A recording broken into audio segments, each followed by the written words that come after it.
Has your intuition from time to time led you to something that would inevitably hurt you? Hello and welcome to today's insight. And today I'm going to talk about the times where intuition steers you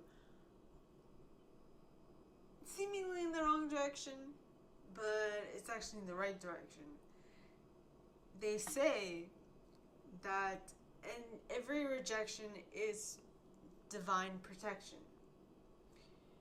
So I am of the belief that sometimes God has to give you that intuitive insight to go down that path, to pick the wrong thing so that you can get back on track. It's not a bad thing. It's just a redirection. It's not a no. It's just a not yet. So it's either a not yet or not this one. So there's better out there for you is basically what this is saying, in my opinion. And sometimes the issue is that you've been burned so often with your intuitive insights that you have equated the intuitive insights to bad things.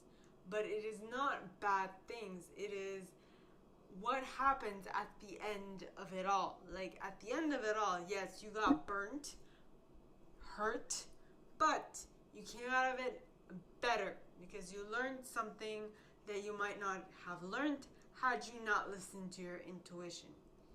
You know, I have been burned so often in love because I have followed my intuition. And the times where I didn't follow my intuition, I got so burnt.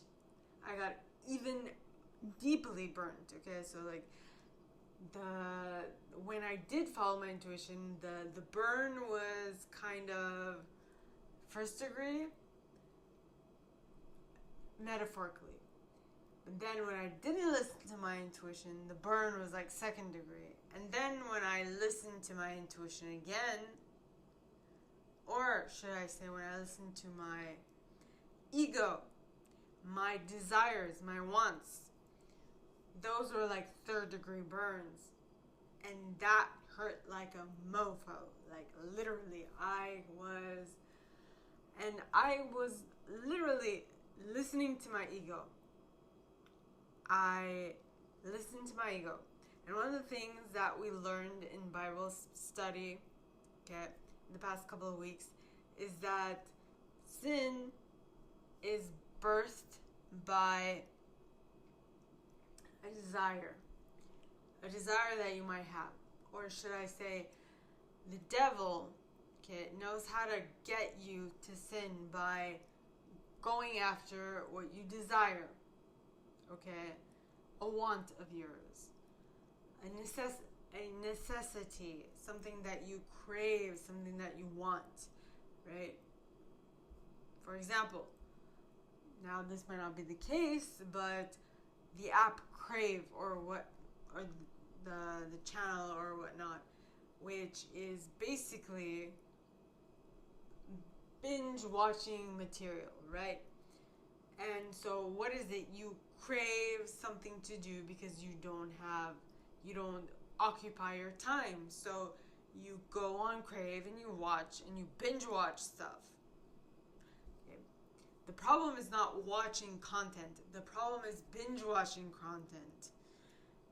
And I must say, it's binge watching content without actual, without actually gleaning something from it, or getting something from it, or learning something from it, or becoming better from actually consuming all this content. When you equate the lessons that your intuition guides you towards to bad things, that's actually detrimental to your moving forward in life. So this is where the importance of being able to see the distinction between your ego and your intuition is very important. Generally, when you need to answer yourself, okay, so who does this benefit? And if it only benefits you, then that would indicate that this is something coming from your ego. Okay? But if you, when answering the question, who does this benefit, and you can, well,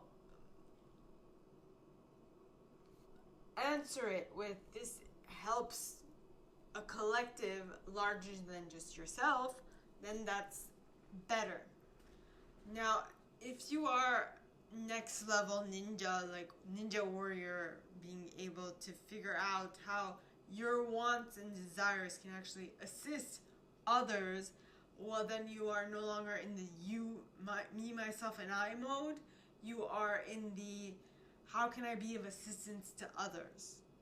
So, in a way, you take it out of just you and you take it and you apply it to a bigger group, which at first might seem like it's only going to benefit, it's only going to be what you want, but when you think of it from the perspective of a group, how you'll help the collective, it can be very beneficial to collective. But you need to make that assumption. How can what I want actually assist everybody as a whole? Because if you don't think that way, it will actually be detrimental to you, because you will only be thinking of yourself and not of the collective. I hope that makes sense. So when you are actually following a desire, you need to be able to apply it to a general population. If it only applies to you, it is not good. But if you are thinking of, this is what I want, but how can what I want benefit everybody, then you take yourself out of just your shell and you assist everybody else. So what I want you guys to think about is, do you actually take the time to think how what I want, how what you want can help society as a whole? Is what I want you to ponder. So ponder that.